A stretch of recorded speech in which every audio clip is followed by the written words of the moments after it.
Welcome to the round one edition of the Collingwood Rant. I'm Sly. And I'm Saint Spooker. Due to tech difficulties, we're going to do this as a podcast, but hopefully we'll be back in front of the camera next week. Spook, round one, we played the Saints. What did you think about Nathan Buckley's special comments pre-game? Yeah, I'll move on. Can we talk about that unrecognisable game I watched? Yeah, so what do you think about the game plan? About the way we try to move the ball? And I don't know. Actually, I got dizzy watching the game because for the last couple of years, I've just been used to watching the ball run around in ever diminishing circles. I had no idea what looking straight looked like anymore. No, I really enjoyed that. More of that. Yeah, the really interesting thing too is you look at like the forward line, which this year is going to contain a lot of youth. So you had McCreary, Henry, Ginnivan in there. So that's half the forward line. And they actually look dangerous because we moved the ball quickly. Imagine you did that a couple of years ago when you had, the Goey and Hoskin Elliott and all these much more qualified players in there. Imagine you're getting the ball to them quickly. It's incredible, isn't it? Yeah. So first quarter was a bit of a tussle, but we seem to sort of have the ascendancy, but just unable to bury. And one thing McRae hasn't been able to iron out is the inaccuracy and wasted opportunities. There was some absolutely shocking misses that should have been gimmies. Yep. And third quarter, everyone was probably thinking, how good is this? We are absolutely steamrolling them. And then, there's a little bit of a concern, I think, that we just let them get the momentum back and run all over us. Do you think, though, that, clearly they're playing some sort of really hyperactive brand of chaos footy that when you lose that ascendancy, that momentum shift can happen quickly? Yeah, I think sort of you also saw that at times they started to try and play tempo to get control of the game again. I think it's some of the decisions I say were actually a bit lucky in our favour. Nonsense. The non-free to Hayes with Magnus ball, I actually thought there was too much made about it. I actually didn't think that was that bad. The one that I thought was terrible was, I just forgot some Kilda player, but the deliberate, where he was getting bumped as he socketed off the ball arced back into play and then did a swivel and went out of bounds. And the umpire somehow said, well, you've meant that. And for my next trick, that was appalling. But that happened to them, so fuck it. Nick Dacos' debut. Yeah, he struggled to find it, didn't he? Yeah, no good. The ground, that is, I hear on the drive over. No, he was, you wouldn't say superb or anything like that, but geez, for a first gamer, that was a very composed performance.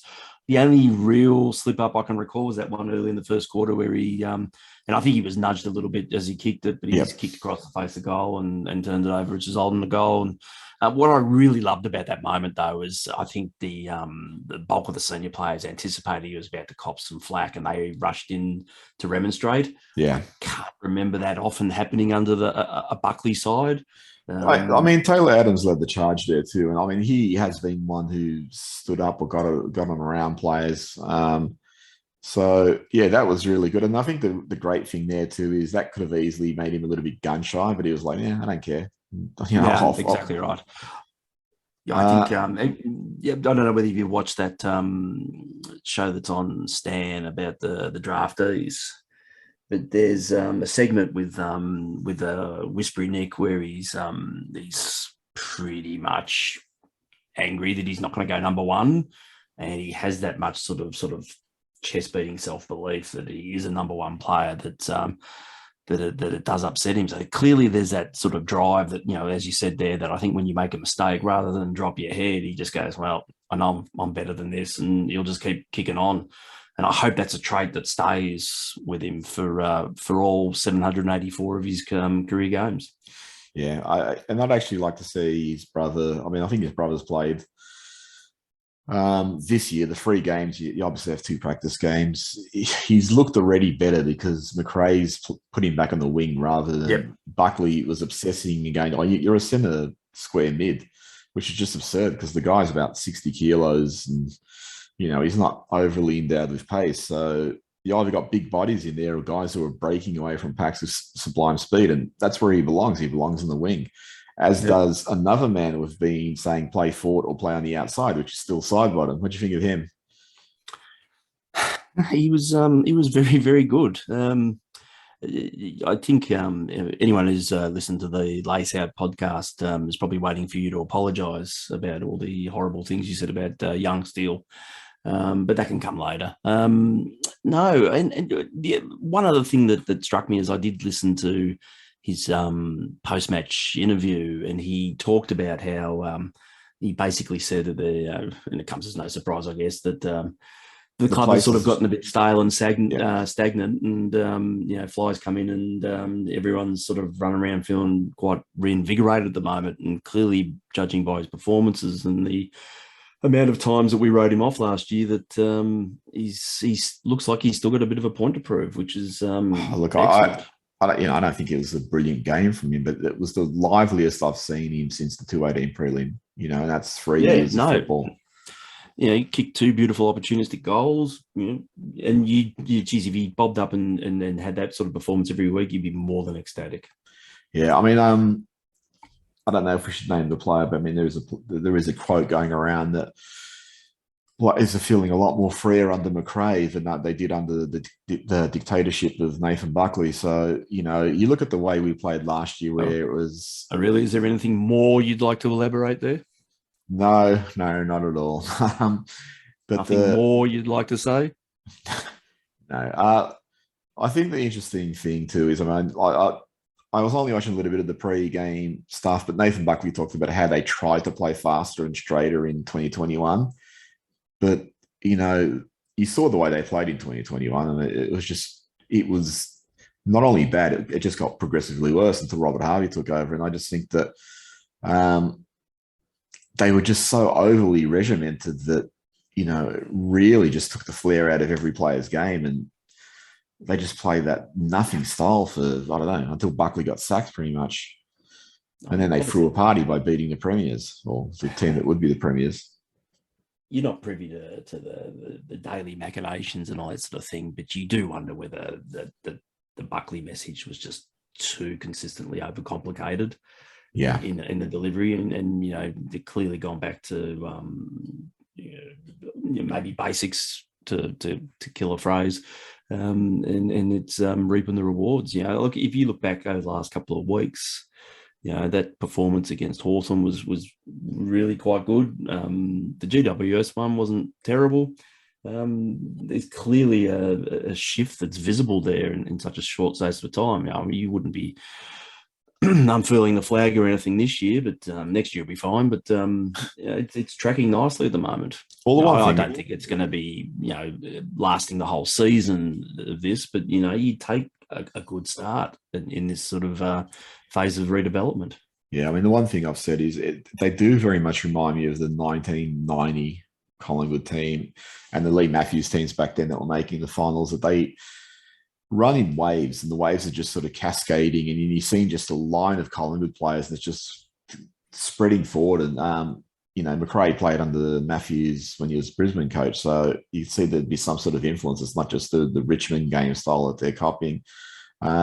But I mean, I've always thought football's not that difficult a game. It's kick it to the player wearing the same fucking jumper, and you try and kick goals. And I've always sort of questioned things during the show. Like I've said, I don't understand the logic where you get players kicking the ball out from behind.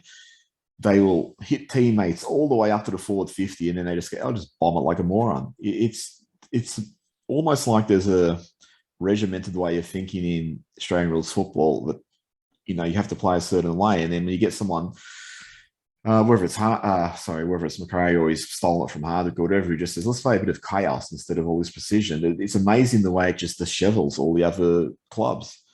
Yeah. Patrick Lipinski. Yeah, the surprise packet. What do we give up for him? 43. Yeah. It's very early days, but geez, that's looking like an absolute bargain. Oh, it's just a masterstroke from Collingwood to unload Treloar onto Bull likes the shape Lipinski free. Yeah, it does. He's, It does look really good, but it'll be interesting what happens as he gets more and more attention. Um, you know, he's in the midfield where he's, first, second, third string.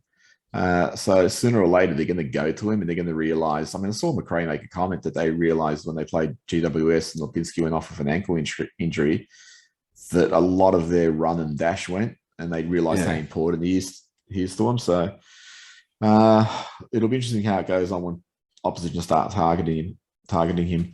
There's a guy one down the line in numbers from Lipinski, number 2, Geordie DeGoey.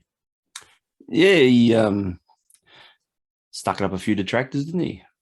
I thought it was such a good game in terms of, like, he wasn't brilliant or anything, but for, he had like a so-so game, if you want to call it that, but he still did quite a bit with that so-so-ness. Oh, yeah, definitely.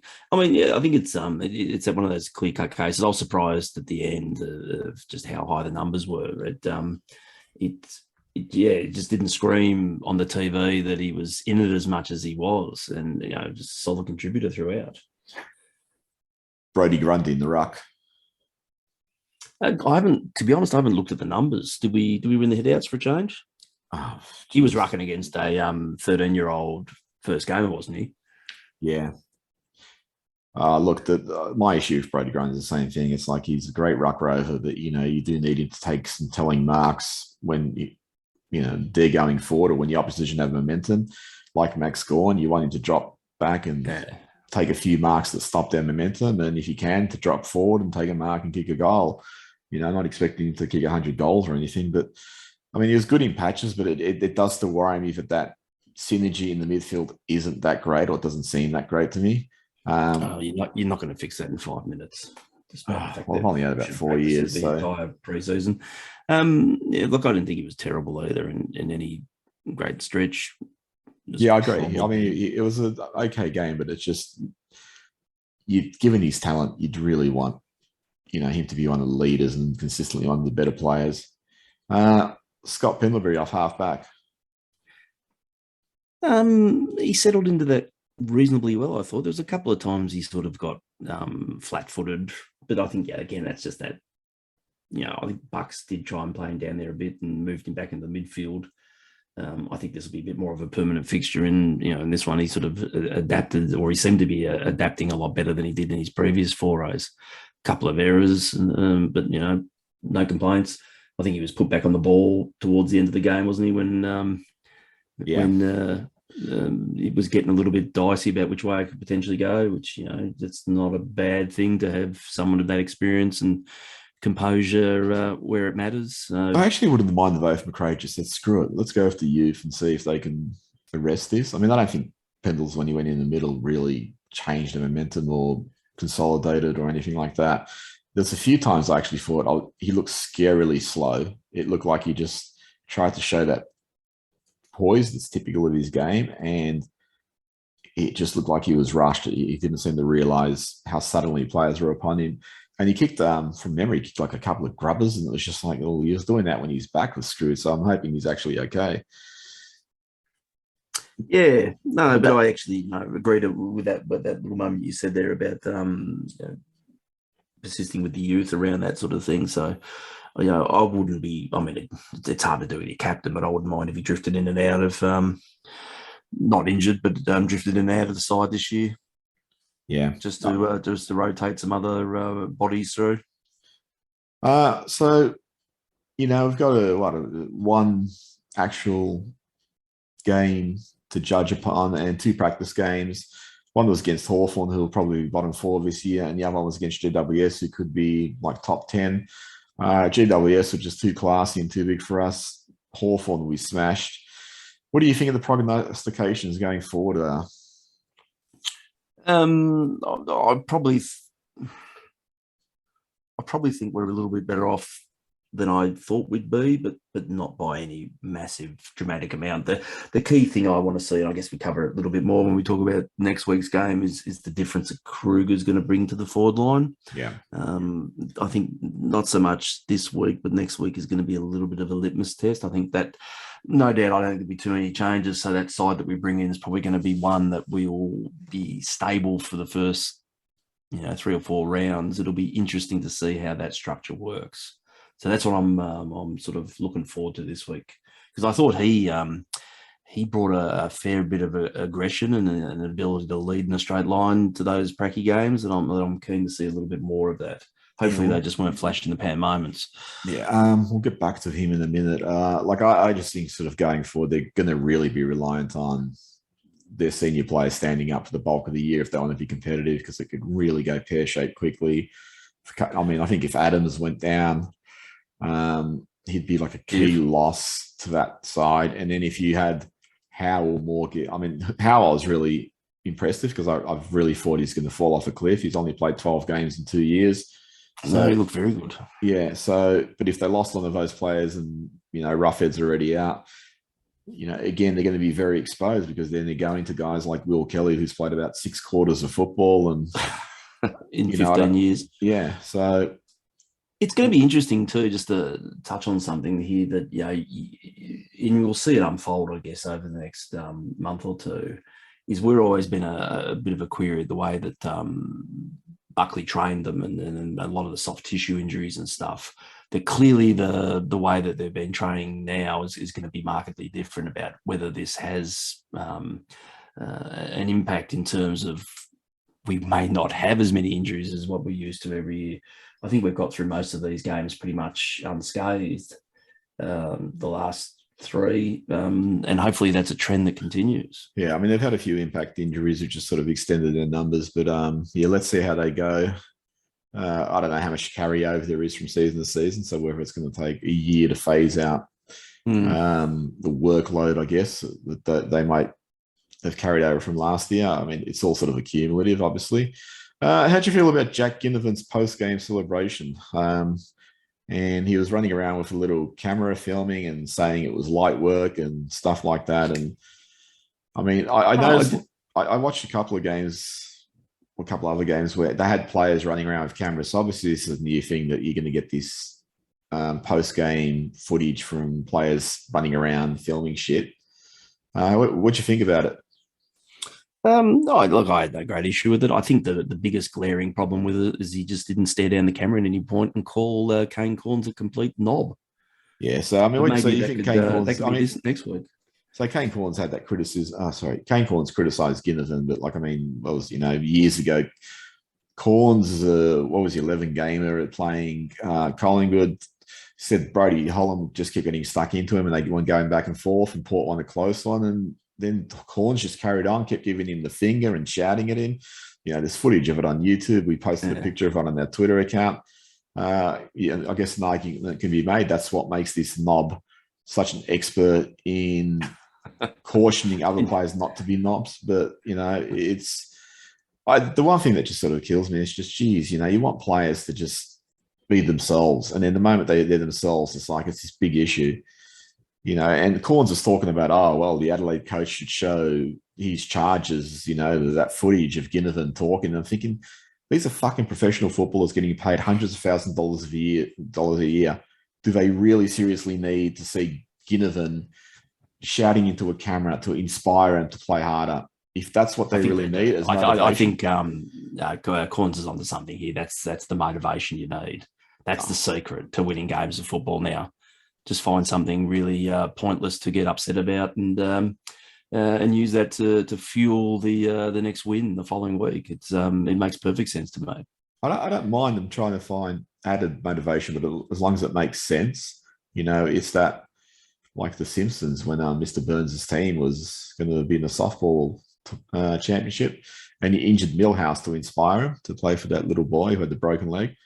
But I go back to like playing Carlton in 211, and they had that motivator come in and show the Carlton players the tips for that round, and nobody had tipped Carlton against Collingwood. And he made a big thing of it, go out, prove them wrong. And it's like, So nobody had tipped the team that was trash to beat the reigning premiers who were just cruising. Is that seriously your motivation? That's a little bit sort of just ridiculous.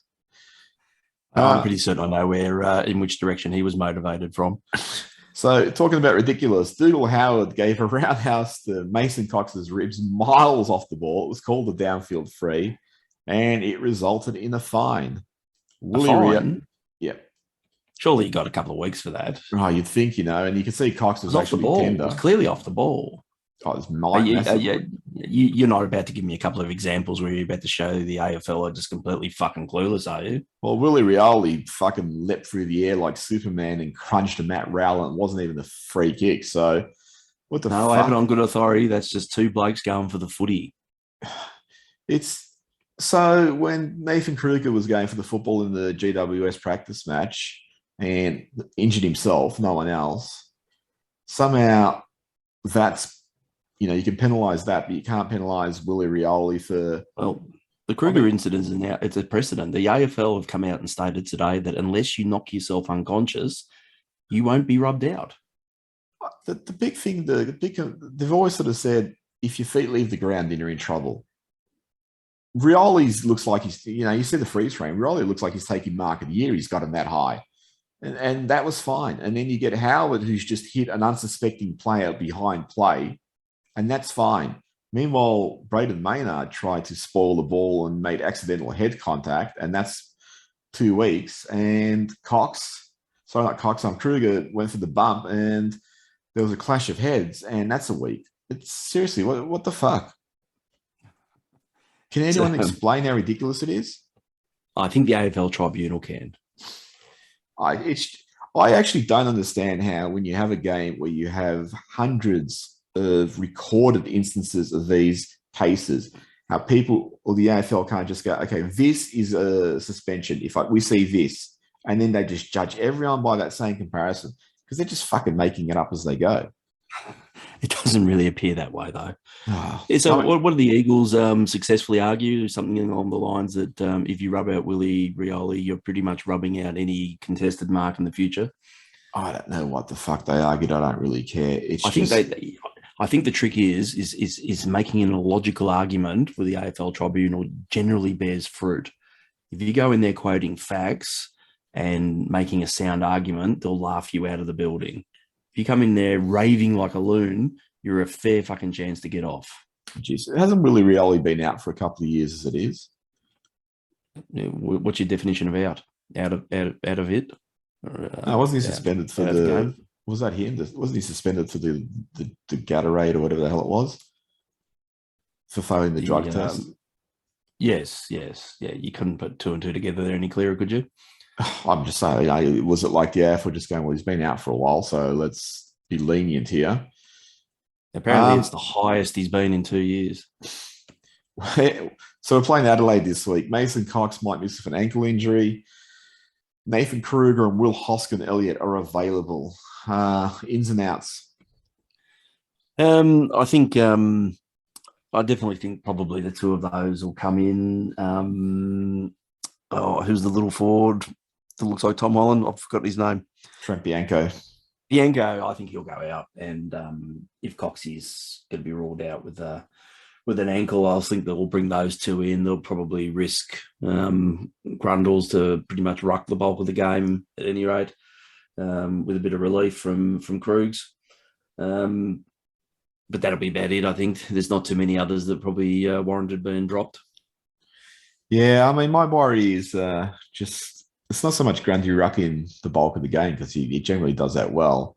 It's more so whoever's going to pinch hit in the ruck, do the relief. And if that falls on Kruger, it's like, I don't really want to be risking a young guy playing him in the ruck like, say, we did with someone else 10 years ago. So that would be my concern. Like, I'd almost be tempted to play Kruger and Cameron for Cox if injured, and Bianco, because I just think, Cameron's a better ruck option, and maybe we'll lose a bit of speed around the forward line, but it's generally a pretty small forward line, if Ginnivan, McCreary, Elliott, Sidebottom, and those sort of guys down there anyway. So you could potentially compensate. I mean, yeah, it could go either way. It'll be interesting to see what happens on the selection table. So, you're talking about a Kruger and the way he actually influences, or you feel that like he's got that bit of mongrel about him that makes players stand a little bit taller around him. Yeah, I think so. It looks that way. Well, and let's hope it continues to look that way. Having a presence in the forward line would be wonderful. Well, we probably haven't had one since Cloak. No, and that's exactly right. And I don't think, I probably don't think he'll be it, but as a stopgap, bring it on. I mean, there's a couple of different types of presence. There's one that draws the ball, as you're talking about earlier. He'll lead forward, give them a target to hit, open space for the smaller forwards. If they do bring in Cameron, it does sort of help them provide multiple marking options. So it'll just be interesting the way they decide to frame this.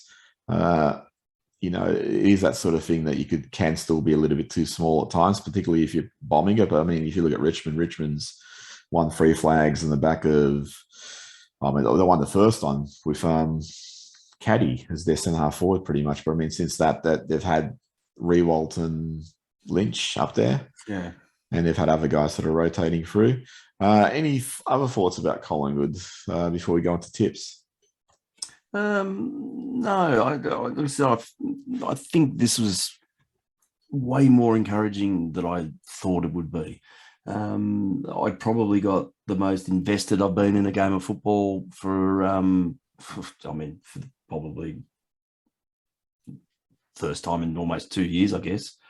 I felt like I cared about the result. Again, we're no longer in pandemic mode, so I think that probably lightens the mood somewhat. But I found it a really, really good game. I enjoyed it. You didn't beat any world beaters by any stretch or anything like that. It was just a good, solid performance. I think the thing that I found really encouraging, and I was probably ready to almost drop their head when they hit the front. I just have thought maybe we've just fired all our shots, fatigue will run over, will fade like we've done so many times in the last couple of years. But they dug deep and took the punches and regained the ascendancy. I think that's a really good character moment.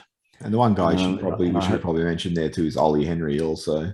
Oh, yeah, that goal is as good as any I've seen. The evasiveness, and as I said to you guys not long after, I think there are moments that you can look back on as a player, and you think, not so much you think, you pretty much demonstrated you belong in this competition with something like that, and that can fill you with so much self-belief.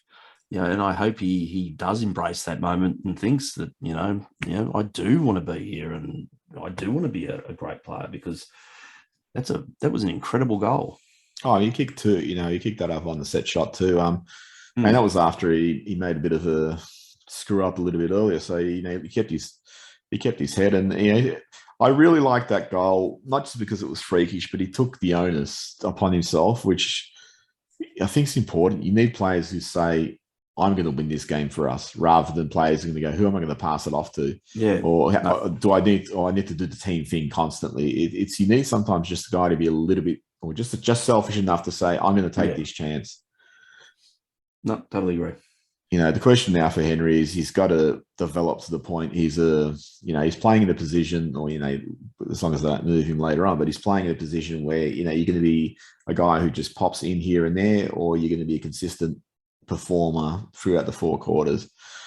What do you think about the contest against Adelaide? So Adelaide, obviously, another bottom 4 type team. They were, from what I saw of the game, they were fairly competitive on the weekend, which I thought they'd probably they'd be bottom 4 side and would struggle, but they didn't look too bad. But they were playing at home, so I don't know how much that motivates them. I think we should win this, not comfortably. I think probably maybe 10, 15 goals would be enough. I think we should win. I mean, the really interesting thing for me is how do we back it up after, the win. So when we played when we were being coached by Buckley. Outside of 2018, you just were never sure how we were going to back up a game. Yeah. So I look at this a little bit like the Malthouse's first year in 2000, where we won the first 5 games. And, while we were flying. But then once we started playing some of the better teams, they knocked some of that belligerence out of us. And we struggled to maintain our structures. And it was like injuries and stuff that came into it. But it'll just be interesting to see how far this ride goes. Because, we're neither of us expecting anything amazing this year. What would be your tip for this? Where we'd finish for the season? I probably would have thought we'd be, 12th to 16th would have been a couple of months ago. I would have thought it would have been okay. This is really, it's, you could probably almost say last year was the start of the development journey. But I think, with all the injuries you were forced to play and blood kids, there was no support competition, and there hasn't been for 2 years to develop. And the only real game time you were getting was on the field. So that time wasn't valuable. I'll probably reassess and think that maybe we're, a 10 to 16 side now, or, potentially, if it all gels and clicks, there is a reasonably senior core out there that you could probably, depending on how the rest of the competition goes, you could sneak in the 8. I probably wouldn't think so. And I wouldn't be too particularly upset if we started like a house on fire, won a few games, and if we drop off, then that just means a better pick at the end of the year. I think, there's still a couple of key positions that need to be addressed, and early picks are the best way to do it. Who's that guy, Sydney Logan McDonald, is it? That I think, we probably would have certainly put our hat in the ring for. He signed early this year. I think you're going to find that, coming off the COVID stuff, that most sides are probably going to try and lock down their talent. And it may be a bit lean in terms of who's available at the end of the year. And you really probably want to go with the young side to develop something of a key forward nature. And, an early pick is going to help that immensely. But look at, we'll see. It's early days. We'll see how it all pans out. Yeah. So I think pretty much the same. I think, if we have a fair run with injuries, I think we're about a 8th to 12th team. If we start getting a few injuries, then we'll drop a few spots. Last year we had the typical horrible run with injuries, and there was obviously a lot of other distractions. I mean, last year was really the year that you just didn't know how bad it was going to be, but you knew it was going to be bad coming off the back of all the crap that had happened in the preseason. Yeah. Any final thoughts? No, just I'm happy with the start. I'm looking forward to see how they go on Saturday. And unfortunately, I'm going to be at an event, so I won't be watching it live. But I'll certainly be following the scores and keen to see the replay afterwards. No, I'm enjoying it so far. I'm loving the changes and what it's bringing to the club. A lot of these stories that you're hearing off to the side are quite encouraging too. That maybe they are sitting up and taking notice.